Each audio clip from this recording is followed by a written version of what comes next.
ينبئهم بما في قلوبهم قل استهزئوا إن الله مخرج ما تحذرون صدق الله العظيم. ترجمہ وَمِنْهُمُ الَّذِينَ، اور ان میں سے وہ لوگ یؤذون النبی، جو تکلیف دیتے ہیں، ایسا دیتے ہیں النبی، نبی کو، وَيَقُولُونَ، اور کہتے ہیں هُوَ أُذُنٌ، وہ کان ہے. قل کہہ دیجیے اذن، کان، خیر لکم، تمہارے لیے بہتر ہے. یؤمن باللہ، جو شخص ایمان لایا اللہ پر، ویؤمن للمؤمنین، اور کہنا مانتا ہے ایمان والوں کا، ورحمت، اور مہربانی ہے، للذین، ان لوگوں کے لیے، آمنوا، جو ایمان لائے، منکم، تم میں سے، والذین، اور جو لوگ یؤذون، اذا پہنچاتے ہیں رسول اللہ، اللہ کے رسول کو، لہم عذاب علیم، ان کے لیے دردناک عذاب ہے. یحلفون باللہ، یحلفون، قسمیں کھاتے ہیں، حلف اٹھاتے ہیں، باللہ، اللہ کی، لکم، تمہارے لیے، لیرضوکم، تاکہ تمہیں راضی کر دیں، واللہ، اور اللہ، ورسولہ، اور اس کا رسول، احق، زیادہ حقدار ہے، ان یرضوہ، کہ اسے راضی کیا جائے، ان کانوا مؤمنین، اگر ہے وہ ایمان والے. الم یعلموا، کیا نہیں جانتے، انہ، بے شک، من، جو شخص بھی، یحادد اللہ، مخالفت کرے گا یا دشمنی کرے گا اللہ کی، ورسولہ، اور اس کے رسول کی،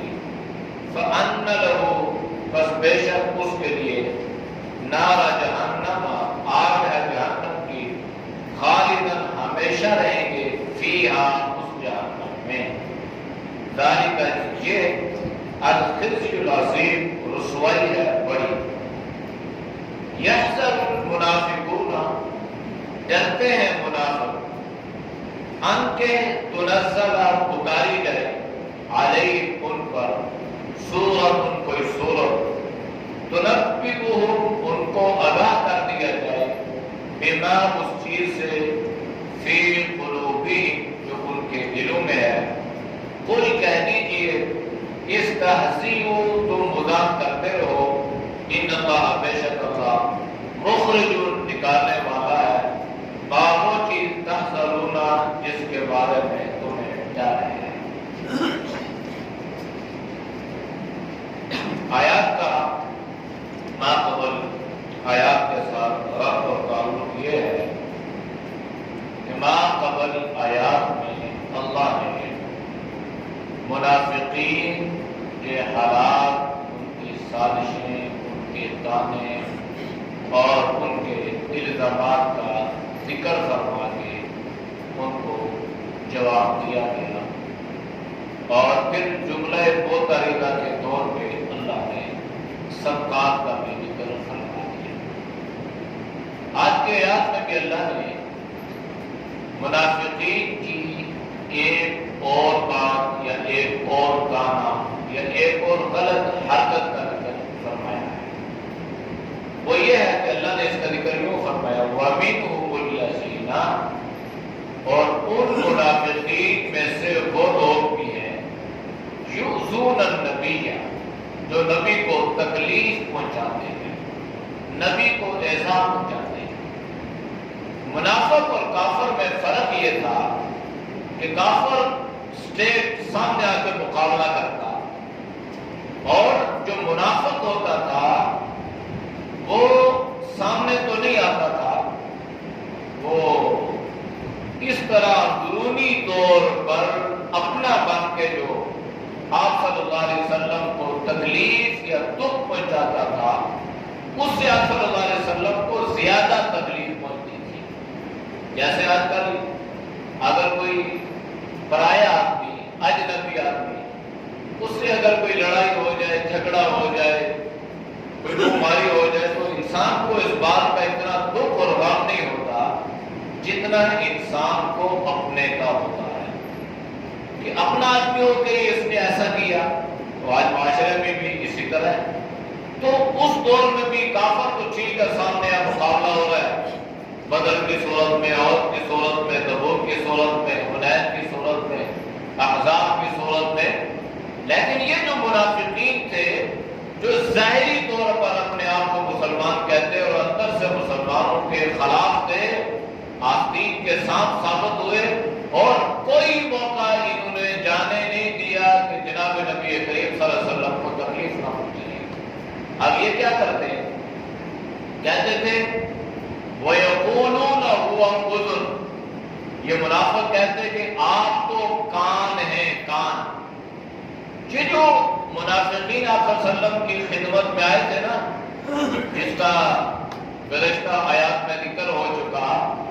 کہ انہوں نے آپ صلی اللہ علیہ وسلم کے سامنے مختلف بہانے بنائے اور آپ صلی اللہ علیہ وسلم سے رخصت طلب کی کہ ہمیں تو آپ کو جو ہے وہ رہنے دیجیے، ہم تو جو ہے وہ اتنے لمبے سفر پہ نہیں جا سکتے، گرمی کا موسم ہے، کٹائی کا موسم ہے، جو ہے وہ فصلیں تیار ہو چکی ہیں، لہذا ہمیں جو ہے وہ پیچھے چھوڑ دیا جائے، ہم تو آپ کے ساتھ جانے سے رہے. تو آپ صلی اللہ علیہ وسلم کے پاس ہی منافق آتے تو آپ ان کو رخصت دے دیتے. تو جب ان منافقین کو اللہ کے نبی نے رخصت دی، جب بہت ساری باتیں ایسی ہوئی کہ ان کی منافقانہ چال جناب نبی کریم صلی اللہ علیہ وسلم پر ظاہر بھی ہو گئی، لیکن اللہ کے نبی کو اللہ نے اخلاق کا اعلیٰ درجہ عطا فرمایا تھا جس کو کہتے ہیں مکارم اخلاق. تو اس اخلاق کے پیش نظر اللہ کے نبی نے کبھی ان کو پکڑا نہیں ہے، کبھی ان کو تانا نہیں دیا، کبھی ان کو یہ بات باور نہیں کروائی اچھا آپ نے تو میرے خلاف یہ سازش کی تھی، قتل کی سازش. نبی علیہ السلام غزوہ تبوک سے واپس آ رہے ہیں اور منافقین اکٹھے ہو کر ایک جگہ پہ جمع ہو گئے اور انہوں نے سازش تیار کی کہ جب آپ یہاں سے گزریں گے ہم آپ پہ حملہ آور ہو کر آپ کو نعوذ باللہ قتل کر دیں. اللہ نے آپ صلی اللہ علیہ وسلم کو بدریہ فہی عطا فرما دیا، آپ نے وہ راستہ تبدیل فرما دیا. اس کے باوجود اللہ کے نبی نے ان منافقین سے نہیں فرمایا بھائی تم تو وہی ہو نا جنہوں نے میرے خلاف قتل کی سازش تیار کی، جنہوں نے مجھے دھوکہ دیا، جو اس طرح کی باتیں میرے خلاف کرتے ہیں اور کبھی کیا تانے اور کبھی کیا تانے. یہ آپ صلی اللہ علیہ وسلم کو اللہ نے یہ اعلیٰ درجہ اخلاق کا عطا فرمایا تھا. اسی بنیاد پر کبھی آپ نے کسی کو منہ پر یہ بات نہیں کہی. تو یہ منافقین اس بات سے ناجائز فائدہ اٹھاتے اور کہتے آپ تو کان ہے، یعنی آپ کے سامنے جو آدمی جس طرح کی جا کے بات کر لے گا بس آپ اس کی بات سن لیں گے، آپ اس کی بات پہ عمل کر لیں گے. یعنی ان کے ذہن میں یہ تھا کہ آپ جو ہے وہ ایسے ہم نے قسمیں جا کے اٹھائی ہیں، ہم نے حلف اٹھایا ہے تو آپ نے ہماری بات پہ یقین کر لیا. اگرچہ اللہ کے نبی نے یقین کیا نہیں تھا، آپ کو تو ان کے حالات سے آگاہی تھی، لیکن چونکہ ظاہراً وہ کلمہ پڑھ رہے تھے اس لیے اللہ کے نبی خاموشی اختیار فرماتے ہیں اور یہ منافقین اس خاموشی سے ناجائز فائدہ اٹھاتے ہیں اور یہ کہتے ہیں جناب آپ تو کان ہیں، ہم جو بات آپ کو کہتے ہیں، آپ جو بات سنتے ہیں آپ وہی کر گزرتے ہیں. تو اللہ نے فرمایا قل اذن، آپ کہہ دیجیے یہ جو کان کہتے ہو نا خیر لکم، یہ تمہارے لیے بہتر ہے. اگر تم جا کے بہانے بناتے اور اللہ کے نبی تمہیں فوراً آگاہ کر دیتے کہ بھائی تم غلط کر رہے ہو، تم دھوکے دے رہے ہو، تم فراڈ کر رہے ہو، تم قتل کی سازشیں کرتے ہو، تو پھر تمہاری معاشرے میں کیا عزت رہ جاتی. اللہ کے نبی نے باوجود اس کے کہ تمہارے نفاق کو جانتے ہوئے بھی اس وقت تک اللہ کے نبی نے تمہارے نفاق پر پردہ ڈالا جب تک کہ اللہ نے آپ کو اس کی اجازت نہیں دی. پھر وقت ایسا بھی آیا کہ جناب نبی کریم صلی اللہ علیہ وسلم کو بذریعہ وحی اس بات سے آگاہ کر دیا گیا کہ آپ کی مجلس میں فلاں فلاں منافق ہے، یہاں تک کہ اس کا نام بھی، اس کی بلدیت بھی، اس کا صوبہ قبیلہ بھی جبریل امین نے بتایا، اور نبی کریم صلی اللہ علیہ وسلم نے ان کو مجلس سے اٹھایا اور نام لے کر، یہ اسلام کے غلبے کا زمانہ تھا اور اب ان کا نفاق جو ہے یہ کھل کر سامنے آ چکا تھا۔ تب تک اللہ کے نبی نے ان کی حوصلہ افزائی فرمائی کہ ممکن ہے، ہو سکتا ہے یہ میرے اخلاق سے متاثر ہو کر، امپریس ہو کے، مائل ہو کر یہ اسلام قبول کر لیں اور اپنے نفاق کو چھوڑ دیں، لیکن منافقت ایک ایسی چیز ہے کہ یہ اکثر انسان اسی گمراہی میں دنیا سے چلا جاتا ہے، اس کو توبہ کی توفیق نصیب نہیں ہوتی۔ دو چیزیں بڑی خطرناک ہیں، ایک بدعت اور ایک منافقت۔ اس کے علاوہ جتنی بھی چیزیں ہیں اللہ تعالیٰ انسان کو توبہ کی توفیق عطا فرماتا ہے۔ شرک کرنے والے اس سے بعد آ گیا، اللہ نے توبہ کی توفیق عطا فرمائی، انسان کو اللہ نے ایمان کا خاتمہ عطا فرما دیا۔ لیکن بدعتی اور منافق آدمی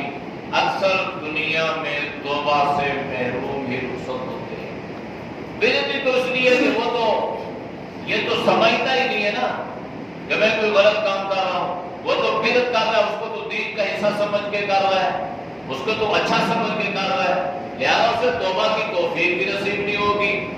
اور اسی طرح منافق آدمی جس کے دل میں نفاق ہوتا ہے وہ بھی توبہ سے محروم ہی دنیا سے جاتا ہے، اس لیے کہ جس کے بارے میں اس نے کوئی خفیہ سازش یا اس قسم کے پلاننگ بنائی ہوگی تو ایسے، تو وہ تو جا کے اس سے معذرت تو نہیں کرے گا، اس سے معافی تو نہیں مانگے گا، جب تک اس سے معافی نہیں مانگے گا تو اللہ معاف نہیں کرے گا۔ اس لیے نہ یہ اس سے معافی مانگتا ہے اور نہ یہ اس بات کا اظہار کرتا ہے کہ میں نے جو ہے فلاں کے خلاف یہ غلط منصوبہ بنایا تھا اور میں نے فلاں کے خلاف یہ سازش کی تھی، تو اسی طرح وہ اس دنیا سے رخصت منافقت ہی کی حالت میں ہوتا ہے۔ تو اللہ نے فرمایا کہ یہ کام بن کے رہنا تمہارے حق میں بہتر ہے، ورنہ اگر اللہ کے نبی ان سے پردہ چاک فرما دیتے تو تمہاری معاشرے میں کیا عزت رہتی۔ یؤمن باللہ، وہ جو ایمان رکھتے ہیں اللہ پر، وَيُؤْمِنُ لِلْمُؤْمِنِينَ، اور کہنا مانتے ہیں اہل ایمان کا۔ یہ جو دو مرتبہ یؤمن آیا نا، تو ہر جگہ یؤمن کا مطلب ایمان والا نہیں ہوتا،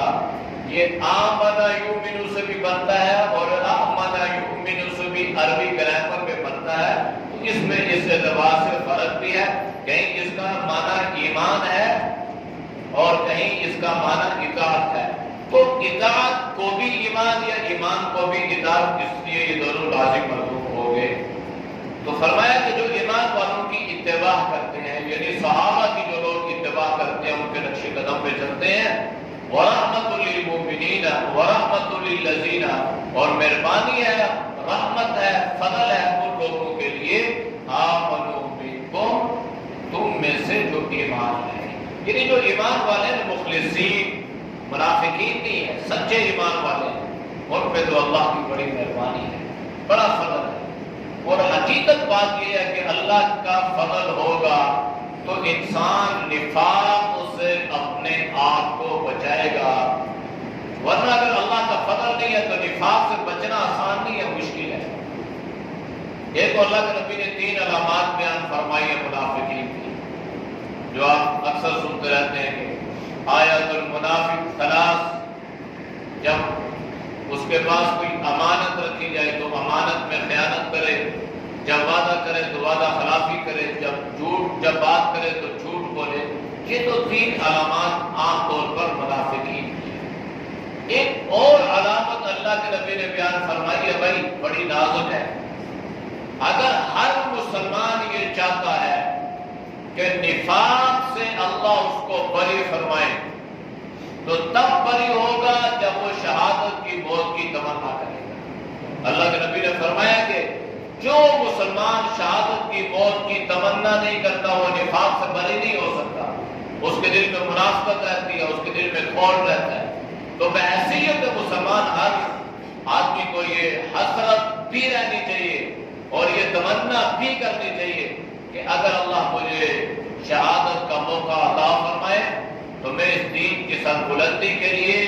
اپنی جان کو قربان کرنا یہ اپنے لیے سعادت سمجھتا ہوں۔ جان تو ویسے بھی آنے جانے چیز ہے، اس کا تو کوئی لمٹ نہیں ہے، اس کی تو کوئی گارنٹی نہیں ہے۔ بیٹھا ہوا انسان ہے، سویا ہوا انسان ہے۔ آج ہمارے وہ قاری صاحب، قاری گلباز صاحب 2001 میں یا 2002 میں انہوں نے یہاں پہ قرآن کریم بھی سنایا تھا میرے آنے سے پہلے۔ تو رات کو 3 بجے اچانک آواز آئی اور پتا چلا کہ وہ ایکسپائر ہو، بالکل ٹھیک ٹھاک، میرا 35-36 سال عمر تھی۔ تو انسان کی تو کوئی وہ نہیں ہے بھائی، انسان بیٹھا ہے، سویا ہوا ہے، چل رہا ہے، پھر رہا ہے، بیمار ہے، نہیں بیمار، اس کو کسی قسم کا کوئی آنا لائق نہیں ہے، چلتے پھرتے اٹھتے بیٹھتے ہو گیا انسان۔ لیکن وہ انسان بڑا خوش نصیب ہے کہ جو اپنے لیے شہادت کی تمنا ہے۔ تو جو شہادت کی تمنا کرتا ہے اللہ اس کو بہت شہادت کی عطا بھی فرما دیتا ہے۔ حضرت عمر رضی اللہ تعالیٰ اللہ سے دعا فرمایا کرتے تھے، اللہم انی اسألک، میں اللہ میں تجھ سے سوال کرتا ہوں، موتاً شہادتاً، شہادت کی موت۔ تو اکثر جب یہ دعا فرماتے تو صحابہ رضوان اللہ علیہ اجمعین حضرت عمر سے پوچھتے، اے امیر المومنین، آپ شہادت کی موت کی تمنا بھی کرتے ہیں، دعائیں بھی کرتے ہیں اللہ مجھے شہادت کی موت عطا فرما دے، اور پھر یہ دعا بھی فرماتے تھے کہ وہ موتاً ببلد رسول، موت بھی ہو اور موت بھی رسول اللہ صلی اللہ علیہ وسلم کے شہر میں ہو اور موت بھی شہادت کی ہو۔ صحابہ پوچھتے اللہ کے نبی سے، اے امیر المومنین،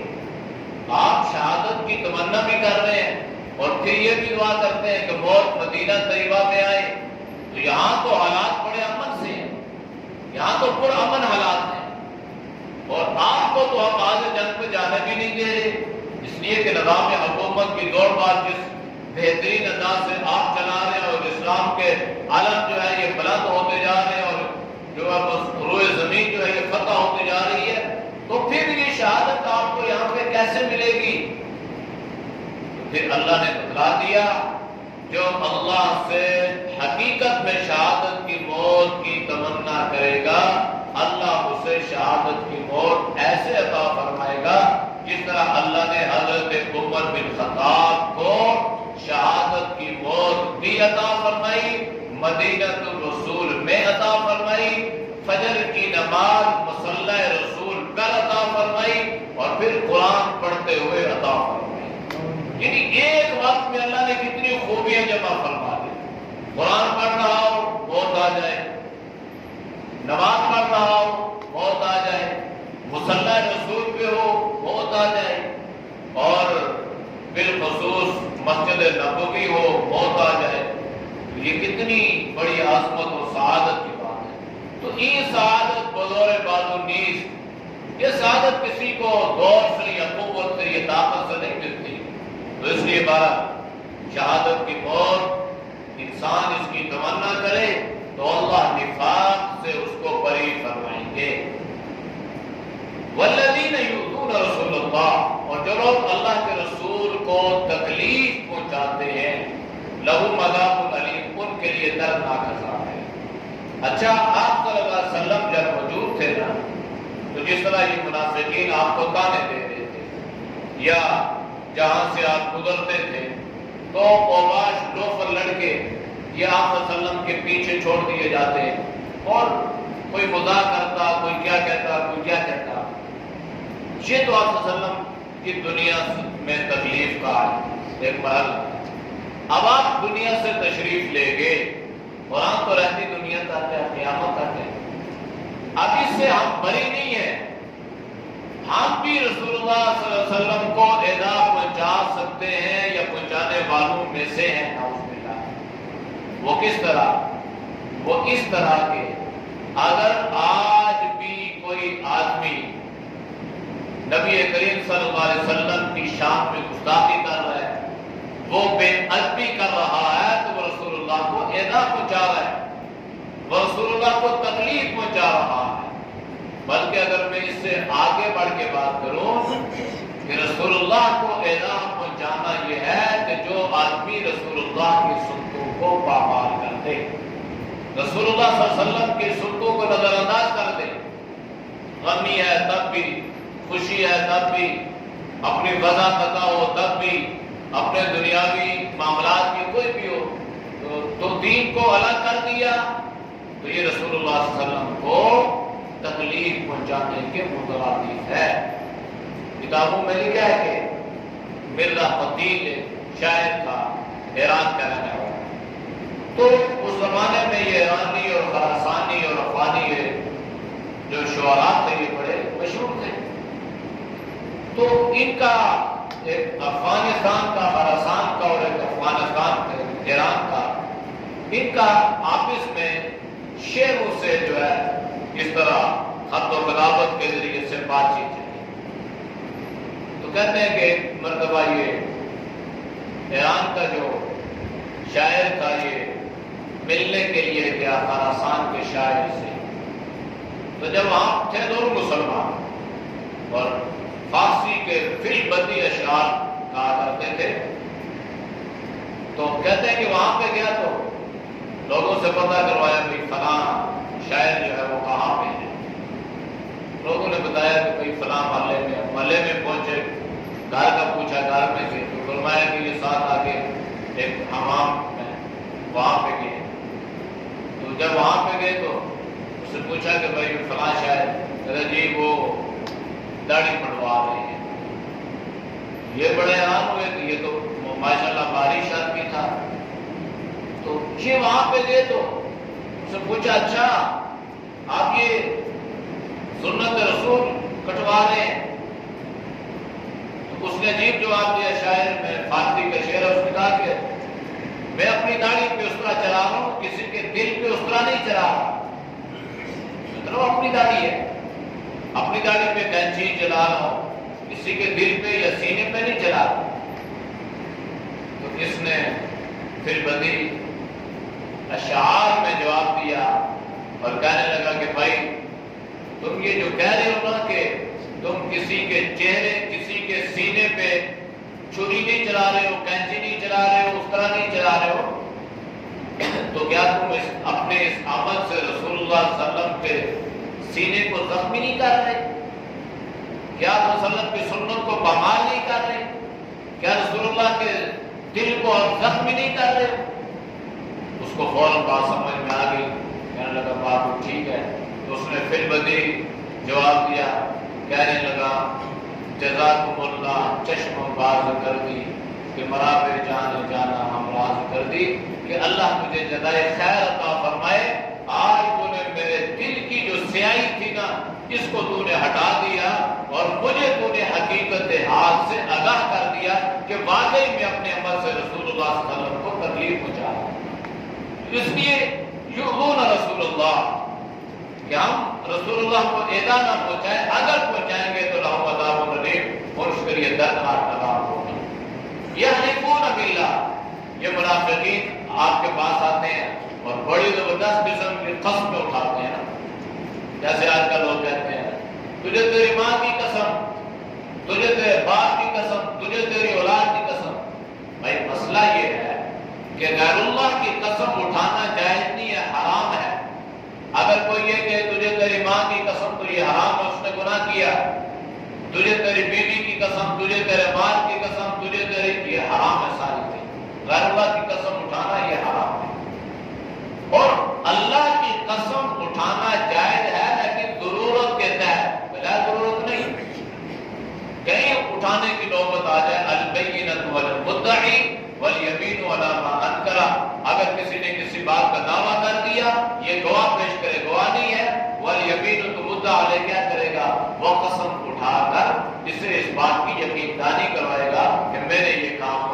نہیں کیا۔ تو ضرورت کے تحت قسم اٹھانا جائز ہے لیکن غیر اللہ کی، تو یہ اللہ کی قسم منافق تھے لیکن قسم اللہ کی کھاتے تھے، کیوں؟ لکم لیرزقکم، تاکہ تمہیں راضی کر۔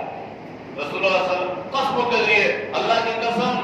ہم تو بڑے پکے ایمان والے ہیں، اللہ کی قسم ہم تو آپ کے ساتھ ہیں، اللہ کی قسم ہم تو جانا چاہ رہے تھے غزوہ تبوک میں، بس کسی وجہ سے نہ یہ اس طرح کی، اور مقصد کیا تھا کہ آپ صلی اللہ علیہ وسلم کو راضی کر دیں۔ تو اللہ نے کیا فرمایا؟ واللہ ورسولہ، اور اللہ اور اس کا رسول احق، زیادہ حقدار ہے اس بات کے ان یرضوہ، کہ ان کو راضی کرو۔ بھائی آج کل جو ہے نا سیاست بھی ہماری عجیب ہو چکی ہے، تو جہاں پہ کوئی کینڈیڈیٹ آتا ہے تو لوگ قسمیں اٹھاتے ہیں، اللہ کی قسم آپ تو آپ کے ساتھ ہیں بھائی راضی کرنے کے لیے، بیچ میں ساتھ ہو یا نہ الگ بات ہے، دل سے کوئی اور ہے، زبان سے کچھ اور ہے، اور جنہیں جہاں سے مفاد ملتا ہے اسی طرف ہوتے ہیں۔ تو اصل بات یہ ہے کہ انسان کو کوشش اس بات کی کرنی چاہیے کہ اس کے ساتھ اللہ اور اس کا رسول راضی ہو جائے۔ بس کوئی راضی کی ہو جائے گا تو کیا کرے گا؟ وہ آپ کو کیا دے دے گا یا آپ اس سے کیا لے لیں گے؟ اس لیے حقیقت یہ ہے کہ انسان کو اس بات کا ایمان اور یقین اور یہ اعمال ہو کہ میرا اللہ مجھ سے راضی ہو جائے، میرا رسول، میرا پیغمبر، میرا محسن اعظم مجھ سے راضی ہو جائے۔ اصل یہ ان کان مومنین، اگر ایمان والے ہو تو اللہ اور اللہ کے رسول کو راضی کرو گے، اگر ایمان والے نہیں ہو تو پھر لوگوں کو راضی کرتے رہو۔ جیسے آج کل لوگوں کو خوش کرنے کے لیے